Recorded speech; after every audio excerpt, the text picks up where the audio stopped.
All right, so as you're wrapping up the warm-up, I'll read you the goal of today, which is to use diagrams to help us rewrite quadratic expressions. So quadratic expressions, equations are our new thing that we're learning about this unit. So going to be looking at how to rewrite them. So you can rewrite quadratic expressions in different forms by using an area diagram or the distributive property. This is lesson 8, which you might be wondering, because we finished lesson 4 Friday, like why there's like a big jump. The reason why is because since I'm taking my cheer team to Anaheim this week, I have to plan like differently. So I think lesson 5 and 6, which I would have combined anyway, I think that one's easy enough that you can do by watching a video on Thursday. You guys will all have that to do on Thursday. And then what else? And then that covers 5, 6. I'm not teaching 7 at all because it's basically a repeat of 5 and 6. So then that brings us to lesson 8. All right, so if you're worried about the order, you know, every time I wouldn't teach it to you in this order if I didn't think it was still effective. So we are on lesson 8. So the practice that goes with this lesson is this puzzle piece. And because of then I am being gone, instead of giving you a quiz right after what would be lesson 6, I will just cancel that. It's not that important. But you would need to be ready for the mid-unit quiz, which will be when I come back. So there's really no time for me to like reteach everything from when I was gone. I did make the videos, so I mean, it is me teaching it. And there used to be a time when like that was the only way we could teach was through a computer. So I have faith in you that you can, if you're watching the video, it's everything that I would tell you as if I were here. And then if you have questions, please feel free to email me. Feel free to come to tutoring Wednesday. I'm still having tutoring on Wednesdays and ask questions and all that stuff. But otherwise, the mid-unit quizzes are over everything in mid-unit so far, and that's planned for Tuesday when I return. So questions? Okay, so that is basically what's going on. If you're ever confused, you know, refer to the weekly agenda that's in every folder. So yeah, back to the warm-up. So you were asked to explain why the diagram shows that 6 times the sum of 3 and 4 is equal to 6 times 3 plus 6 times 4. So why does that work?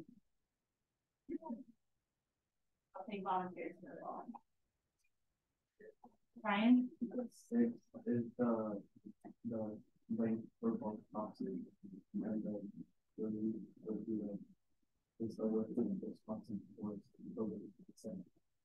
okay, so we could say that 6 is the length, that these down here are different widths of different boxes. So I guess if we're trying to find the area of the whole thing, because that's what I'm assuming they're trying to find based on what they're giving me. If I'm trying to find the area of the whole thing, I would need to either add these together first to give me a width of what, class? Okay, so that would be 6 times 7, or I can find the area of each individually and add them together. So like what's 6 times 3? 18, so this would be 18 units squared. I don't know the units. What's 6 times 4? And then add them together and we get that total area. So I'm basically rewriting what I have up here. Just kind of simplifying it more. What's 6 times 7? And what's 18 plus 24? So 2 ways of finding the same answer. Either find the area of each or add up the width, like together, I think in one big area. What property is being illustrated up here? Good.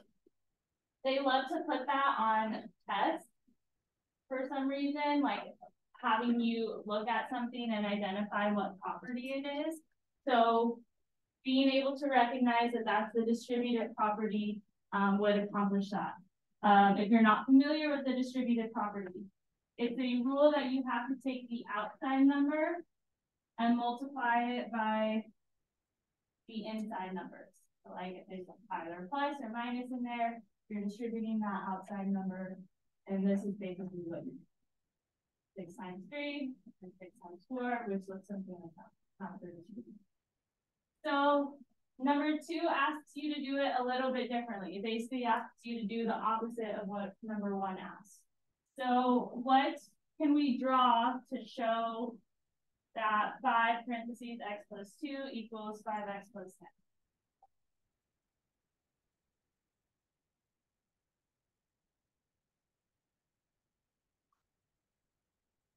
Right?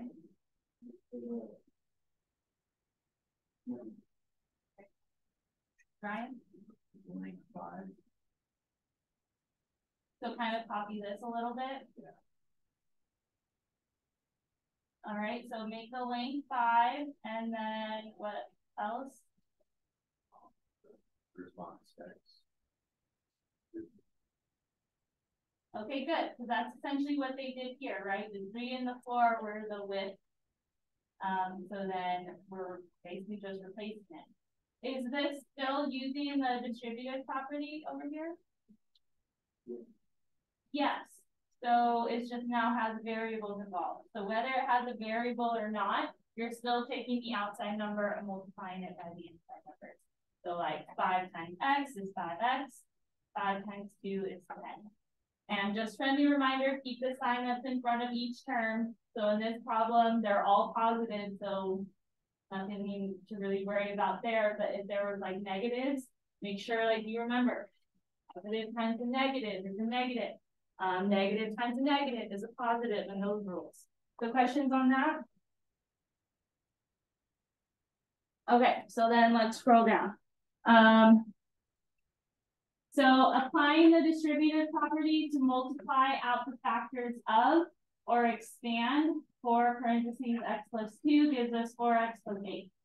So basically just saying we apply the distributive property to this, we get this. I'm sure you would all agree. So we know that the 2 expressions are equivalent.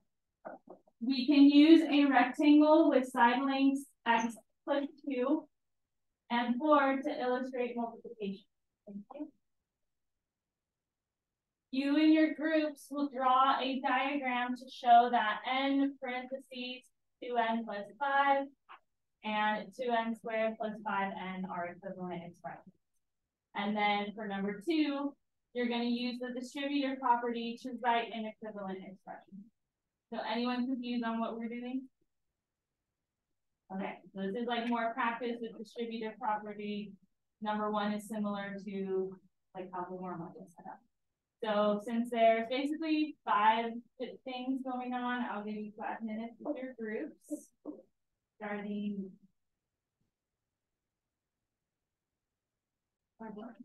table 8, whoever the recorder is.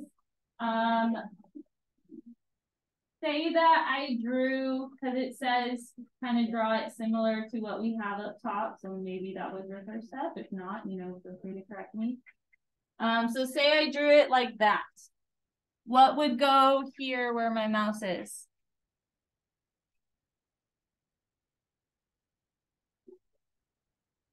Okay, I was asking table 8, but I'll take it. Yeah, he's right. It is 2n. So if 2n goes here, then table 8, what would go here where my mouse is?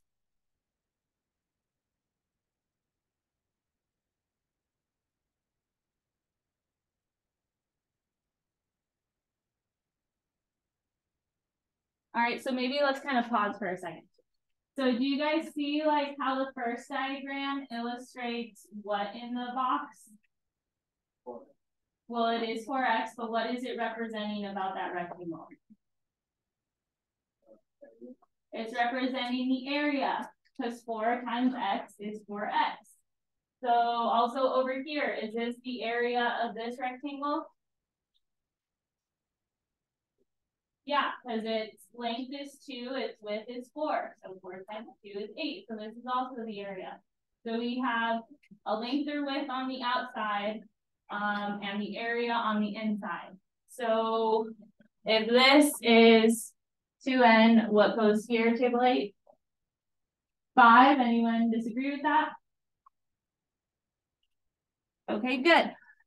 So then table 1, what would go here where my mouse is? Or on that side, but what would go here?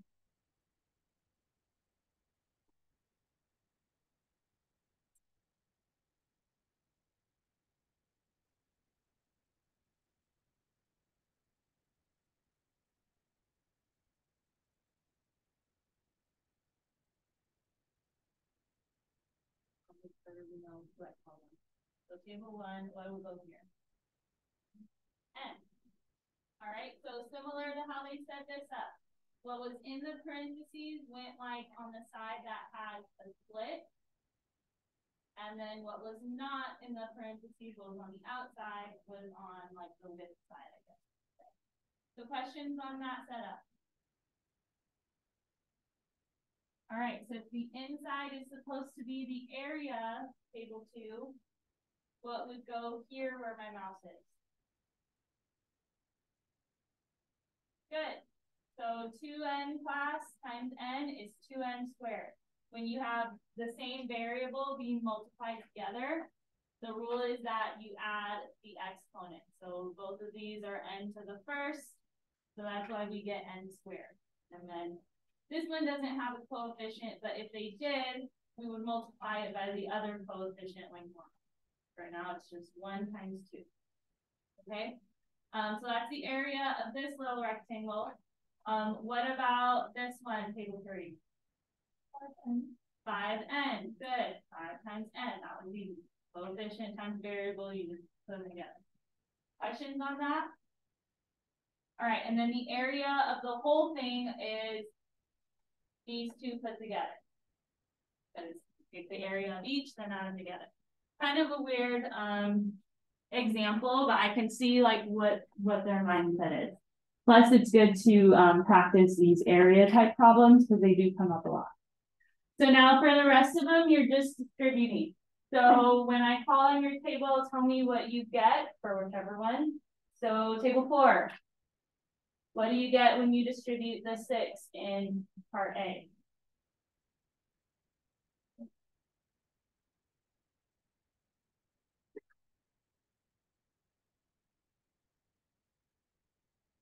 So class, let's just remind ourselves what distributing does. What operation do I do when I distribute? So multiply the outside number by both the terms inside. So then table 4, what's 6 times 1/3 n?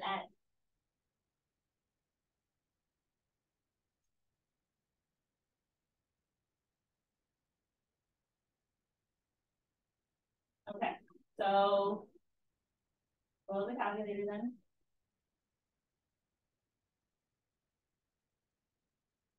All right, whenever it's a coefficient times a coefficient, so coefficients are the numbers that are in front of a variable, you treat those like normal.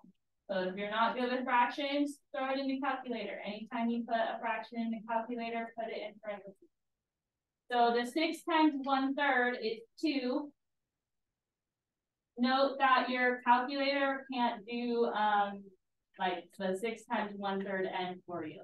Okay, you can try, like you can try making it an x and see if it gives you an answer. It doesn't. So that's why you have to like know your exponent rules too. All right, or your just normal rules. But since it's just the 1n, 6 times 1/3 n becomes 2n. Does that make sense? Okay, and then finish the rest table 4. 6 times 2 is okay, good. And positive, so we're putting plus 12. Questions on that class? All right, perfectly fine to use a calculator. Just know that it can't do operations with variables in it. It just, you have to know that part. Table 5, what about when you distribute this p? What do we get? 4p squared plus 9p. Any disagreements with that? Okay, it looks good. Some people will try to put like the p before the coefficient. Don't do that, okay? Yeah, it is p times 9, but always write the coefficient in front, okay? Table 6. What about when we distribute this 5r, what do we get? 5r squared plus 3. 5r squared plus 3r. Anyone disagree with that? Okay, so that does work for the fraction, in case you were wondering. Because really, when you multiply fractions, either multiply straight across or cross simplify, but we get 15 over 5, which simplifies to 3 anyway. And then, of course, that r was there. Good. And then table 8, what about when we distribute this w? What do we get?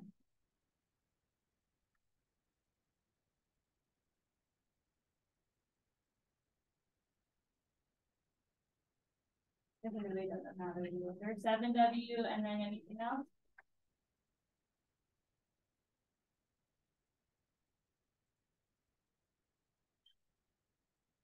Plus 0.5 w squared. The order doesn't really matter unless it says that it wants it in standard form, in which case you would write the one with a higher exponent first. All right, so questions on these. Do we know how to distribute even when there's variables and fractions? Okay. So then moving on to the next one. So another diagram of a rectangle with side lengths x plus 1 and x plus 3. Use this diagram to show that x plus 1 in parentheses times x plus 3 in parentheses and this expression are equivalent. Okay, use the diagram. I think it would be helpful.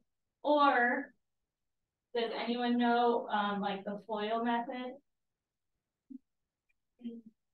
Like how to multiply two binomials using the FOIL method? First, outer, inner, last. That one will work. Okay, well then use the diagram then. So remember, in each box should be the area, and then after that, I'll also show you the FOIL method.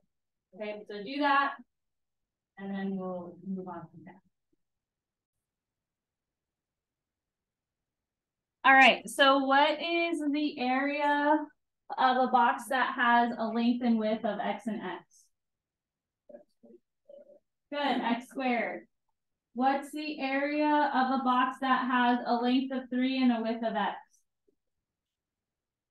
What about a length of x and a width of 1? And then what about 3 by 1? Okay, so they want us to use this diagram to show that this factored expression, which you may not know what that means, but I'm telling you now, these are factors because it's two parentheses being multiplied together. So we're seeing that this factored form is equivalent to a standard form. So this is an example of something that is in standard form. All right, I would suggest writing whatever I'm writing.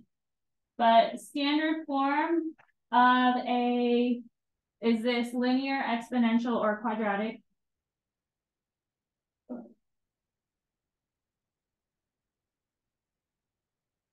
So then that's a good question. Is it exponential? Does it have a variable where the exponent is?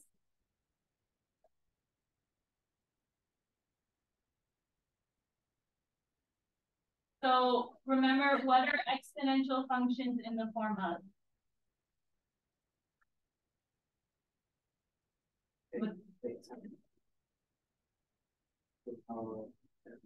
So does this look like this equation? No, because the x is not in the exponent spot. Also, these aren't all being multiplied together. So it's not exponential. Is it quadratic? No. What was like the minimum requirement for a quadratic?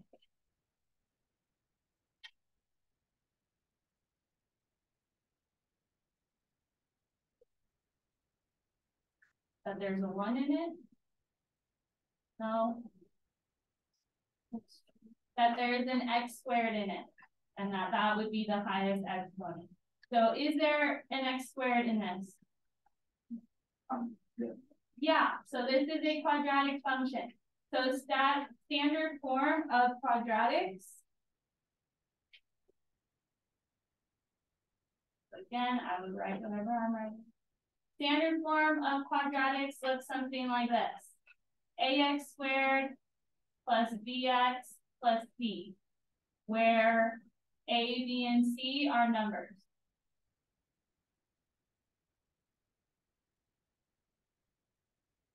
Okay, so that is why the equation or expression, I should actually say, that I boxed up is in standard form.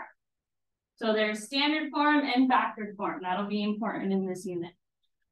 So we're showing that those two expressions that I boxed are equivalent. Because when we multiply them, which is what we did, we found the area of each individual box, we get something that looks like this when we add them together, like if we wanted to find the area of the whole thing, like we did in the previous problem. Why doesn't this look exactly like the box expression?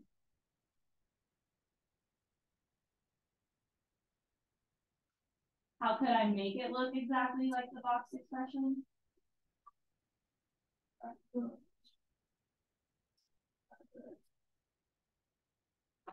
Good. I have some like terms here in the middle that could be combined because they're both just like a normal x, not x squared. They're both x to the first. What's 3x plus 1x? All right, and then bring down everything else that doesn't have a like term. Now does it look exactly the same? Yes. Yes. So these are equivalent. So that's one way you could do that. You could make a diagram. I doubt you will, because I'm going to show you another way.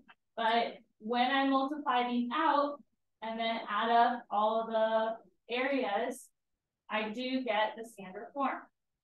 Another way of doing that is by FOILing. Okay, so I'll show you that in one of these problems. It wants you to draw a diagram, but in actuality, you can even know the FOIL method. So feel free to draw a diagram if you ever get stuck. But in number 2, I'm going to show you using what's called the FOIL method. All right. So like, let's start with A. So 2A, we're going to solve it by FOILing. Note, what do exponents tell us to do? Multiply the base by itself that many times. So first thing you're actually going to want to do is expand this because this is going to be multiplied by itself. And then we're going to FOIL. Multiply the first, outer, inner, and last. So first you're going to want to expand. And then once it's expanded, you can FOIL. So F stands for first. So identify the first term in each parentheses, which in this case is x times x. What's x times x? It's not 2x. X squared is correct. So that's the F in FOIL. The O stands for outer. So identify my outer terms in each parentheses. So that would be the x and the 5. What's x times 5? 5. Good. Then multiply the inner terms in each parentheses, which identify your inner terms. It's this 5 and this x. What's 5 times x? Good. And then multiply your last terms in each parentheses, which is 5 times 5. What's 5 times 5? Okay, good. We get this, which then usually after FOILing, you have to combine like terms. So What are my like terms? Good, combine them. 5x plus 5x is, bring down the other stuff that does not have any like terms, and then make sure in this problem they were all positive, so that's pretty easy. But if there were any negatives, just make sure you know your rules for the negatives, like a negative times a positive is a negative. A negative times a negative is a positive, and all that stuff. So this goes with 2a. Questions on that? Can you try 2b by foiling? Okay, try that one, and then we'll check it together, and then I'll have you try C and D after that. Try multiplying 2b by foiling. Or actually, no, let's do 2b together, sorry. So I forgot to mention, foiling only works when it's two binomials. All right, this one's a monomial, right? A single term times a binomial. So that one you just distribute. That one should be easy. What's 2x times x? Good, and then 2x times 4. What's 2 times 4? So then it's just 8x. Okay, the x doesn't magically go away, even though the 4 doesn't have one. It's still there. Just multiply the coefficient. So 2b, you're not trying. You just did that one. That's the answer. Try 2c then by foiling, and then we'll check that one.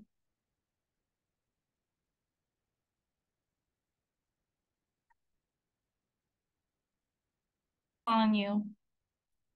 All right, so Christina, for 2c, can you just identify the first terms in each problem or in each parentheses?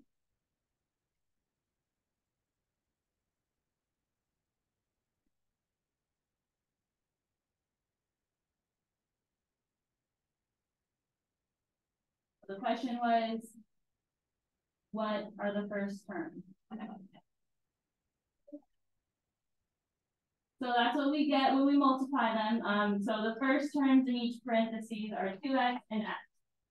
Because I know that was some confusion earlier. It's like, what are you talking about when you say first terms? First in each parenthesis. All right, what about for the outer terms? Luke, what are my outer terms?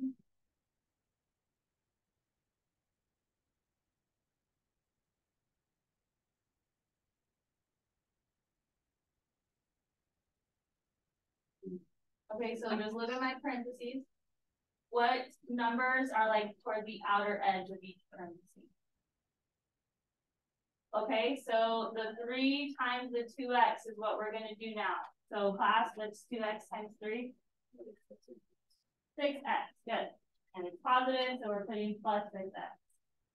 Let's see, I can't remember who else had their head down, so you look down. Table 3, what are my inner terms for this problem? And when I multiply them, what do I get? Good. Table 4, what are my last terms? Okay, good. Which I multiply them together, I get. Okay, great. Again, when you FOIL, usually it's the middle 2 terms that have to be combined, but just combine your like term. What's 6x plus 1x? Good. And it's positive, so put plus 7x, bring down everything else that didn't have any like terms. And that should have been your answer for 2C. Make sense? Getting the hang of it? Okay, so now really we only have a few problems left. So you guys are going to try 2D, 3A, and 3B. You're going to try all those 3. Make sure within your groups that they are correct. After a few minutes, I will project the answers. And then if we need to show it step by step, we can. But literally, this is like 3 more U tries of the same method. When you're completely done with all of that, I'll know that you're done because you'll take out your Chromebook and you'll access the lesson 8 puzzle piece. But do try those first. It's a really important standard that they also revisit in all your other math classes, just so you know, how to multiply two binomials by foiling. Okay, so try them. If you have questions, let me know. I'm going to project the answers in about 5 minutes or so. Compare your answers to the you try to the one that's on the screen. If you didn't try it, I mean, I don't know why. We did 2 examples together, so you have to at least try. That's the minimum requirement.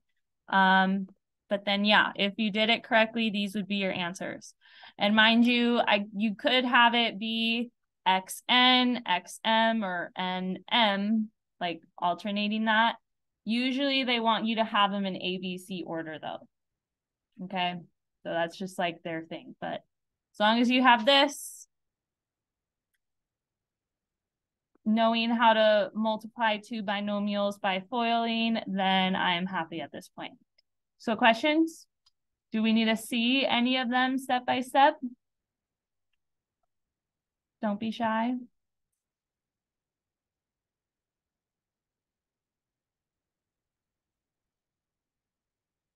Okay, so then again, don't be shy if you have questions. You have 11 solid minutes to work on your lesson 8 practice and making sure that that's all done.